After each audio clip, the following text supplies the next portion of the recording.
आप सब हजरात का तशरीफ़ आवरी का बहुत शुक्रिया।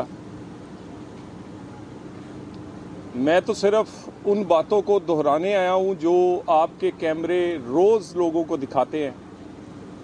एक तरफ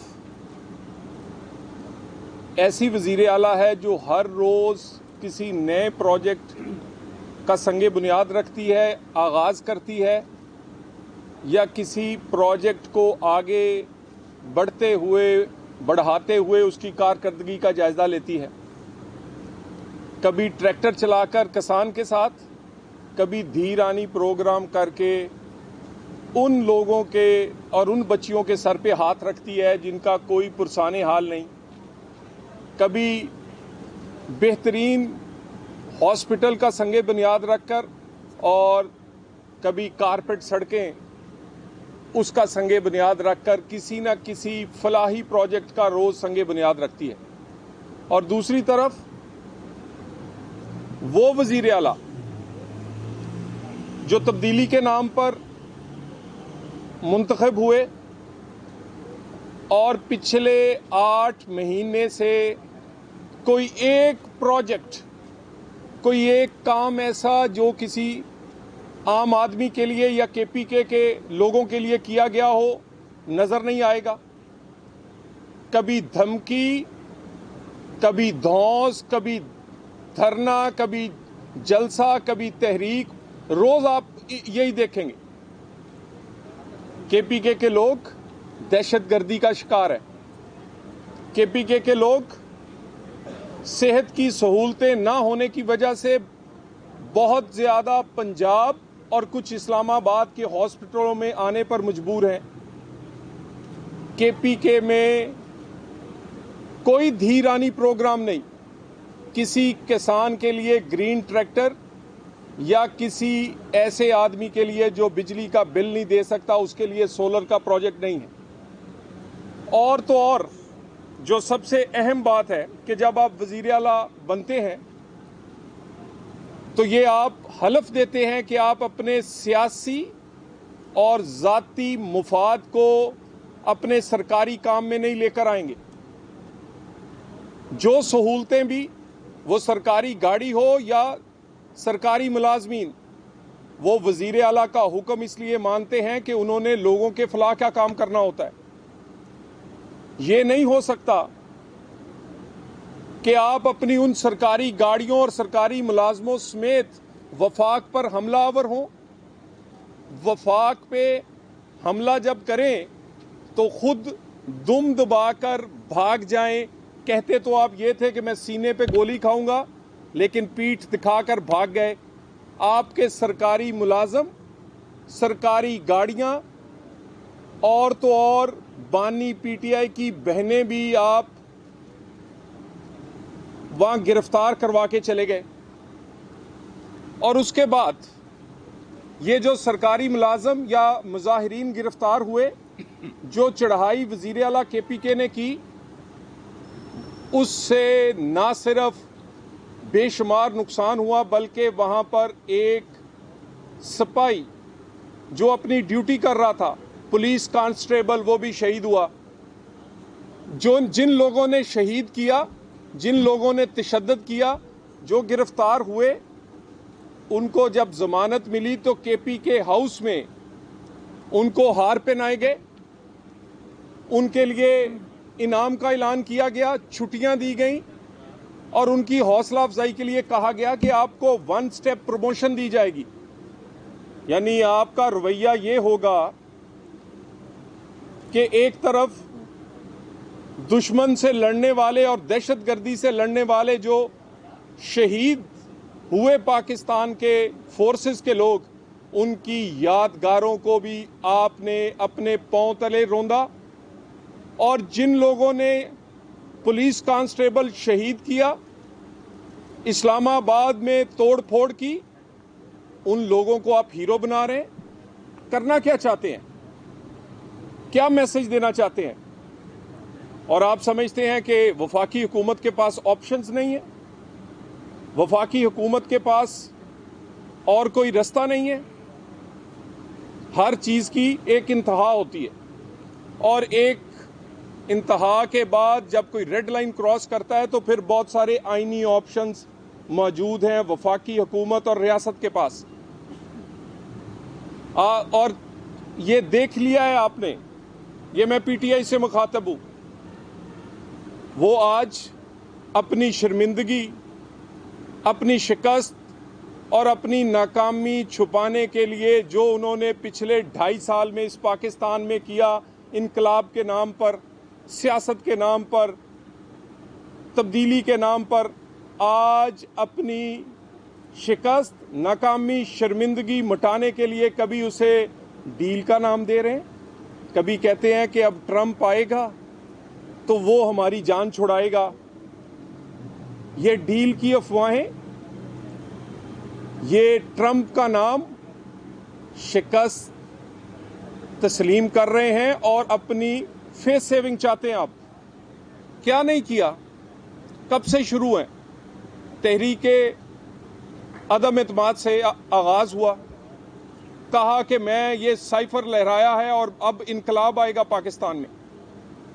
पाकिस्तान में पहली दफ़ा चीफ ऑफ आर्मी स्टाफ की अपॉइंटमेंट रुकवाने के लिए लॉन्ग मार्च हुआ।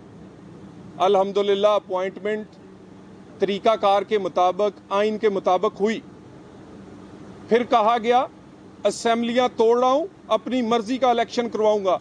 इलेक्शन आपकी मर्जी से नहीं, आइन की मर्जी से और मुकर्ररा वक्त पर हुआ। फिर आपने बगावत की कोशिश की 9 मई, उसमें भी नाकाम हुए। उसके बाद इलेक्शंस में नाकाम हुए।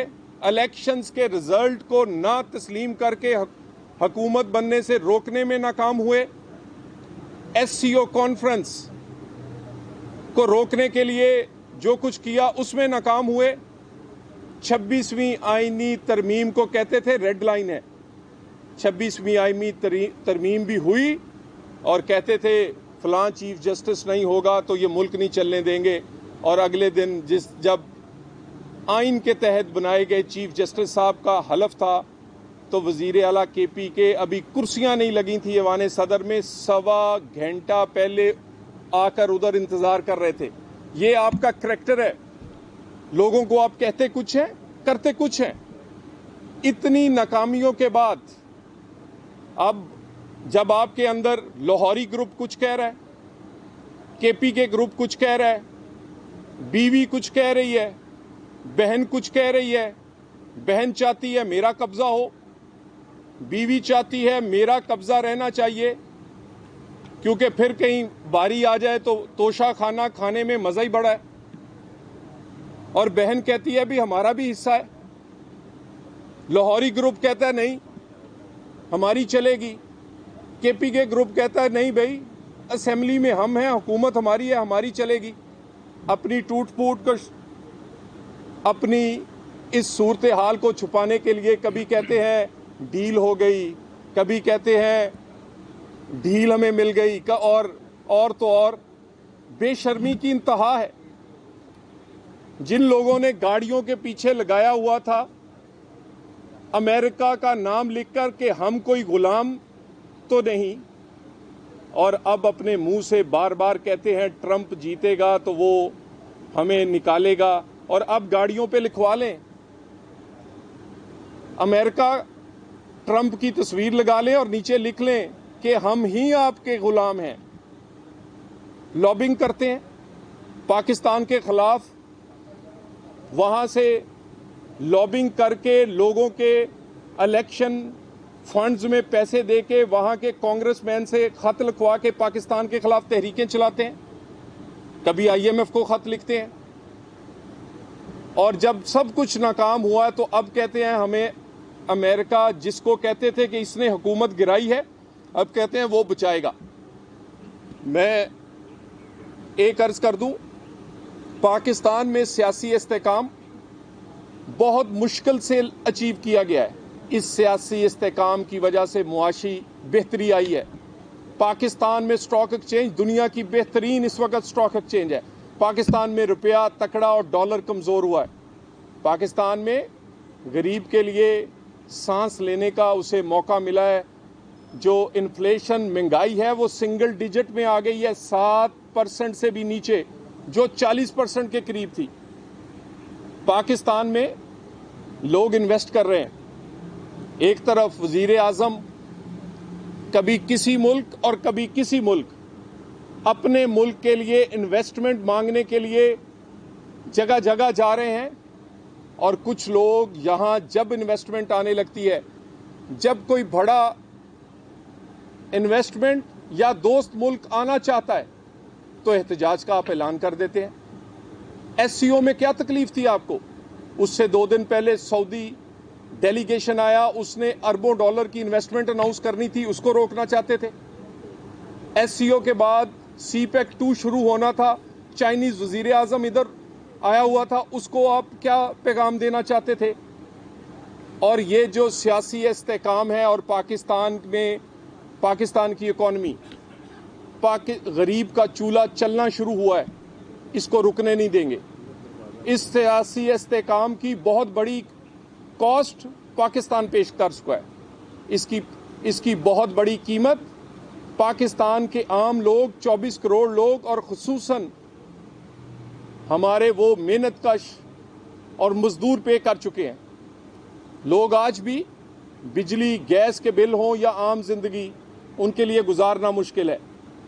अगर उनके हालात बेहतर होने लगे हैं, अगर एनर्जी की प्राइस नीचे आ रही है, अगर पेट्रोल या बिजली की कीमतों को नीचे लाने की हुकूमत कोशिश कर रही है, अगर पाकिस्तान में डॉलर कंट्रोल की वजह से और पंजाब में खुसूसन जितने की रोटी थी उससे 10 रुपए कम पे आज भी 13, 14, 15 रुपए पे मिल रही है और दूसरे सूबों में 25 पे, तो ये सारी चीज़ें आपको तकलीफ किस बात की है?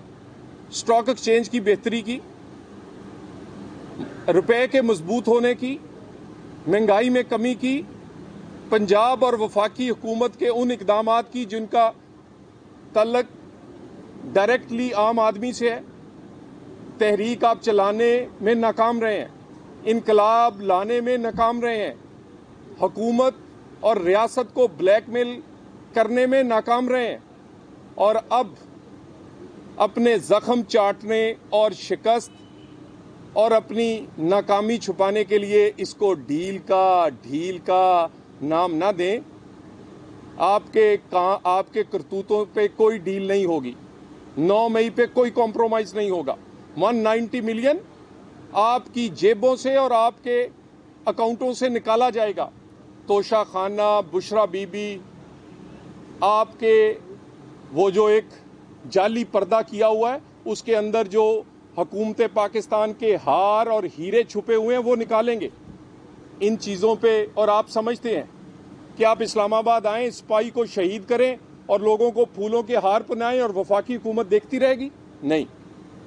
वफाकी हुकूमत पाकिस्तान में आम आदमी की ज़िंदगी और रियासत को चलाने के लिए आइन, कानून और किसी किस्म की डील और ढील के बिल्कुल हम सोचते भी नहीं। सियासी इस्तेकाम को मजबूत करेंगे। 26वीं तरमीम हुई है, 126वीं भी करनी पड़ी तो पाकिस्तान के लोगों के लिए, गरीब का चूल्हा चलाने के लिए, इकॉनमी चलाने के लिए, पाकिस्तान में कानून की अमलदारी के लिए करेंगे। Thank you very much.